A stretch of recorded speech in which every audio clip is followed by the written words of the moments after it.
This week on What Would Michael Do, I'm passing down one of my all-time favorite hors d'oeuvre recipes. It's for a Norwegian meatball made with lamb. This recipe came from a very exotic Norwegian housekeeper that I met probably over 30 years ago, and I've been making this recipe ever since. It's a real crowd pleaser, great for parties, great for holidays, great for an hors d'oeuvre any night of the week. The simple ingredient list includes 1 pound of fresh ground lamb. This is 1 tomato chopped fine. I'm draining mine so that the liquid falls out. A medium onion chopped fine. A half a cup of club soda or seltzer. 1 egg. A garlic clove. And this is a half a cup of breadcrumbs with 1 teaspoon each of black pepper, thyme, and 2 teaspoons of kosher salt. And of course, a sprig of rosemary, or the equivalent of 1 tablespoon. You know, the best way to strip your rosemary stalk of its leaves is to simply grab it from the tip and shred them right off. Look at that. Isn't that amazing? We're going to go ahead and give those a fine chop. And we're going to toss those chopped rosemary leaves right into our lamb. And we're going to add all of the other ingredients together. Breadcrumbs, salt, pepper, and thyme. We're going to add an egg.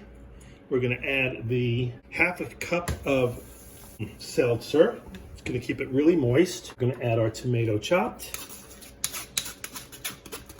We're going to add our onion and our 1 clove of garlic. You can press your garlic, you can chop it really fine. I like to grate my garlic, I always do. If you're grating, you know the garlic gets stuck right behind there, so just give it a good tap, and there it goes. We're going to fold all of these ingredients in together. Yes, fold. We just grab from the side, push down to the center.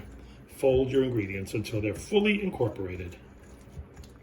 If the batter feels a little moist to you, feel free to add a few more breadcrumbs, but don't overdo it. It is a moist batter. It makes for a very moist meatball. Once you're fully incorporated, you're going to roll your little meatballs into about the size of a 50-cent piece. Once you've got your first dozen or so balls rolled, you're going to melt about a half a stick of butter into a large saute pan, and we're going to add a couple of drops of olive oil. And that's what we'll be frying them in. Don't crowd the meatballs in the pan because you're going to, oh, hi Mabel, because you're going to want to turn them constantly to make sure they brown on all sides and stay round. Once you let them brown on one side, continue to turn them until they brown on all sides, and all total it'll be about 5 to 7 minutes a batch.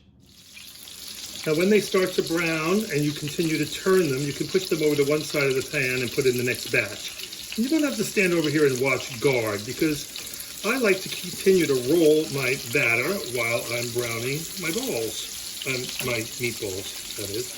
Now we've got a fresh batch on the side. That first toss is going to be rather gentle. There we go. Beautiful. Like anything else, when you're frying, you want to have a tray with some paper towel line in it so that you can release it from any extra oil that you may have. If your meatballs are not perfectly round, be kind to yourself. Nobody's judging you on the perfect, symmetric, spheric size of your meatballs. I'm telling you, these are so good. Nobody's going to be worrying about the size or the shape. They're so delicious. And don't forget to clean as you go. Listen, if you clean as you go, when you're done, all you have to wash is that saute pan.